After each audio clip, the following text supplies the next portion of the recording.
Good morning बच्चों। आज एक नए टॉपिक के साथ आपके बीच में हूं। टॉपिक है वेक्टर्स। तो हम वेक्टर की डेफिनेशन को देखते हैं सबसे पहले।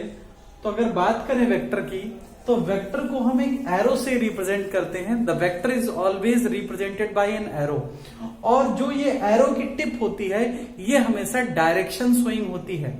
लाइक आपको दिखाना है वेलोसिटी ऑफ कार, तो आप ऐसे लिखोगे वेलोसिटी ऑफ कार। इसका मैं एक आपको प्रैक्टिकल एग्जांपल देता हूं। लाइक आपको किसी ने बोला कि सामने वाली गली में श्याम स्टूडियो है, और आपको एक आइडिया लगा कि इस गली में स्टूडियो होगा कहीं पे, और जैसे ही आप उस गली में एंटर करते हैं, उसके स्टार्टिंग पॉइंट पे ही एक बोर्ड लगा हुआ और बोर्ड में एरो बना हुआ है, और जो टिप है वो उसी डायरेक्शन में है। तो आपको ये आइडिया लग जाएगा कि ये स्टूडियो यहीं पर है। तो बेसिकली जो एरो होती है, एरो की टिप होती है, वो डायरेक्शन को शो करती है। क्लियर? और जो इस लेंथ होती है इस एरो की, वो इसके मैग्नीट्यूड को शो करती है। क्लियर? तो यहां पर वेक्टर हमेशा हम एक एरो से रिप्रेजेंट करते हैं। अब अगर हम बात करें बेसिकली टाइप ऑफ वेक्टर की, तो सबसे पहले हम बात करेंगे टाइप ऑफ वेक्टर में। सबसे पहले हम बात करेंगे position and displacement vector. Position and displacement vector. तो पोजीशन एंड डिस्प्लेसमेंट वेक्टर क्या होता है, इसको हम डिस्कस करते हैं। लाइक हम किसी भी ऑब्जेक्ट के मोशन को अगर कार्टेशियन प्लेन पे शो करेंगे तो कैसे शो करेंगे। कार्टेशियन प्लेन पे हमेशा एक्स एक्सिस और वाई एक्सिस के बीच में उसको प्लॉट करते हैं। लाइक हमने यहां पे ये एक्स एक्सिस है हमारा, ये वाई एक्सिस है। एक पार्टिकल है जिसकी पोजीशन हमने शो करी है पी से, और इसका पोजीशन वेक्टर है r1, और दूसरा जिसका पोजीशन वेक्टर है r2। यहां पे देखिए हमने दो पोजीशन वेक्टर यहां पे शो किए हैं। एक पोजीशन वेक्टर है OP और दूसरा पोजीशन वेक्टर है OQ। OP और OQ क्या है, इसकी पोजीशन को दिखा रहे हैं, और इनके पोजीशन वेक्टर क्या है, OP is equal to R1 and OQ is equal to R2।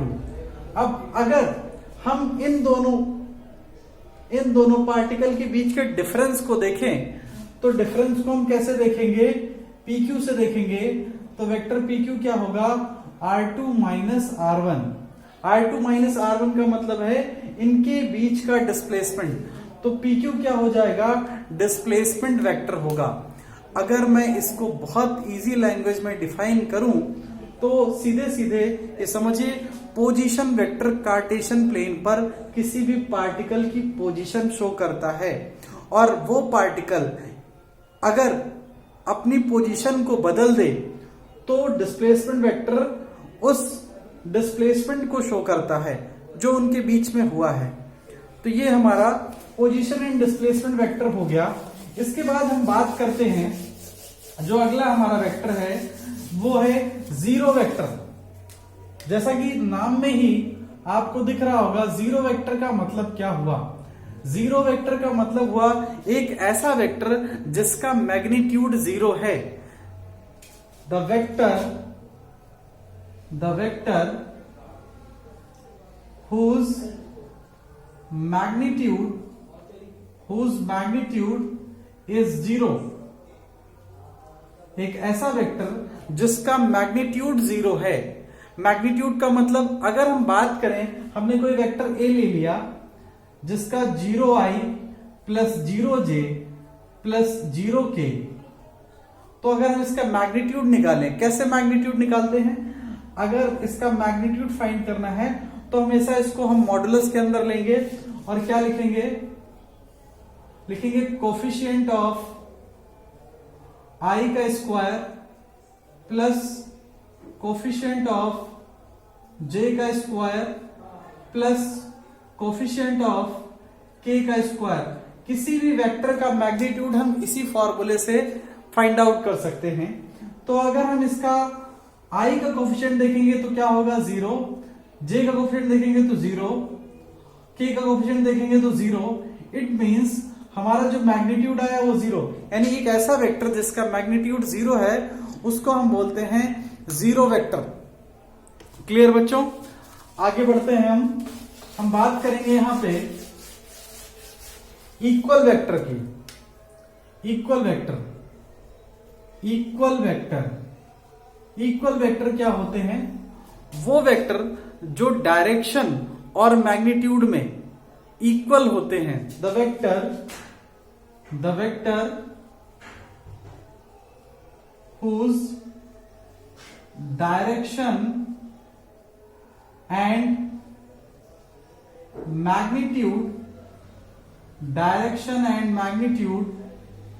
magnitude is equal known as equal vector. यानी ऐसे दो वेक्टर जिनका डायरेक्शन और मैग्नीट्यूड दोनों इक्वल है उनको हम बोलेंगे इक्वल वेक्टर। लाइक ये दो वेक्टर हैं, हमने लिया यहां पे एक वेक्टर हमने ए ले लिया और दूसरा वेक्टर हमने लिया है बी वेक्टर।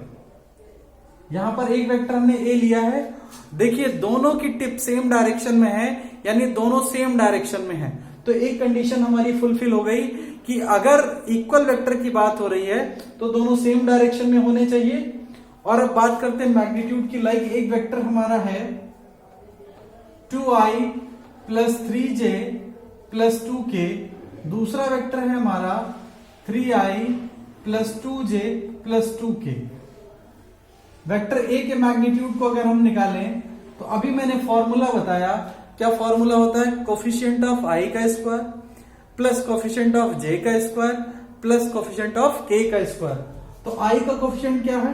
2 का स्क्वायर, j का कोफिशिएंट क्या है? 3 का स्क्वायर, k का कोफिशिएंट क्या है? 2 का स्क्वायर। अब यहां पर हम वेक्टर b की बात करेंगे तो i का कोफिशिएंट क्या है? 3 स्क्वायर, j का कोफिशिएंट क्या है? 2 स्क्वायर, k का कोफिशिएंट क्या है? 2 स्क्वायर। इसको हम लोग कैलकुलेट कर सकते हैं। तो 2 2 जा 4, 4 9 13 और 4 कितना हो जाएगा? √17 यूनिट। इसका 9 4 13 4 17। अब देखिए इन दोनों वेक्टर्स में क्या इक्वलिटी है? इनके डायरेक्शन भी इक्वल है, चूंकि इन दोनों के सेम टिप सेम डायरेक्शन में है और इन दोनों का मैग्नीट्यूड भी इक्वल है। तो ऐसे दो वेक्टर जिनका डायरेक्शन और मैग्नीट्यूड इक्वल है वो इक्वल वेक्टर होते हैं। ओके, क्लियर बच्चों? अगर आपको वीडियो अच्छा लगा हो तो आप प्लीज सब्सक्राइब करें।